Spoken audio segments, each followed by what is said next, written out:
নমস্কাৰ বন্ধুসকল। আৰম্ভণিতে সমগ্ৰ বিশ্ববাসীক মোৰ ফালৰ পৰা লগতে এই চেনেলটিৰ ফালৰ পৰা আন্তৰ্জাতিক মে দিৱস তথা শ্ৰমিক দিৱসৰ শুভকামনা জ্ঞাপন কৰিছোঁ।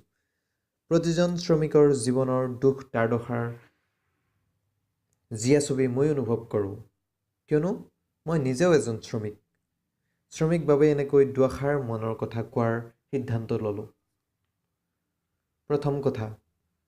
প্ৰথম কথা হ'ল শ্ৰম কৰি ভাল লাগে। শ্ৰম কৰি ভাল লাগে বাবেই মই শ্ৰম কৰা মানুহক শ্ৰদ্ধা কৰোঁ আৰু শ্ৰম নকৰাকৈ ফলৰ মোহত বন্দী মানুহক মই হেয় জ্ঞান কৰোঁ কিংবা ইগন'ৰ কৰোঁ। শ্ৰমিক অবিহনে কোনো প্ৰতিষ্ঠানেই চলিব নোৱাৰে। গতিকে প্ৰতিজন বৰমূৰীয়ালৈ এটাই অনুৰোধ যে শ্ৰমিকসকলক কেতিয়াও যেন বেয়া ব্যৱহাৰ নকৰে।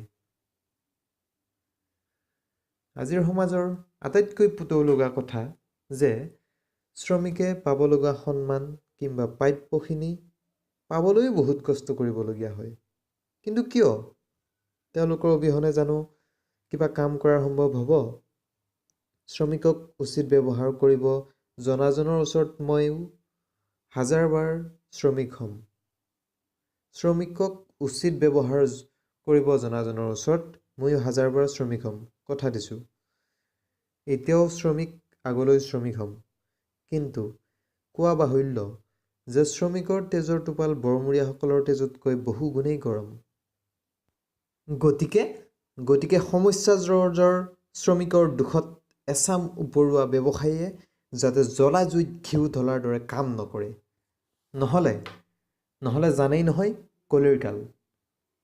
কলিৰ কালত কোনে কি ৰূপ ধাৰণ লৈ কাক কি কৰে তাক কোনেও হিচাপ কৰিব নোৱাৰিব।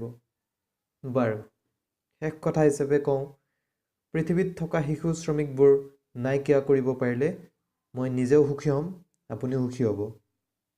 কাৰণ আজিৰ শিশু কাইলৈ দেশৰ ভৱিষ্যত। মই হয়তো দেশৰ ভৱিষ্যত হ'ব নোৱাৰোঁ, কিন্তু মোৰ দৰে শিশু দেশৰ ভৱিষ্যত হ'ব। আৰু মই শ্ৰমিক হ'ম, দেশৰ সুশ্ৰমিক হ'ম, কেৱল সুশ্ৰমিক। ধন্যবাদ বন্ধুসকল। মোৰ এই চমু ভিডিঅ'টো যদি আপোনালোকে ভাল পালে তেন্তে লাইক কৰক, কমেণ্ট কৰক, লগতে ছাবস্ক্ৰাইব কৰক এই চেনেলটি। যদি আপুনি কিবা ক'ব বিচাৰিছে, আপোনাৰ মনৰ ভাষা কিছু আপুনি ক'ব পৰা নাই, তেন্তে আপোনাৰ মনৰ ভাষা মই ক'ম, আপুনি কমেণ্টত জনাওক, মই আপোনাৰ মনৰ ভাষা ব্যক্ত কৰিম। ধন্যবাদ।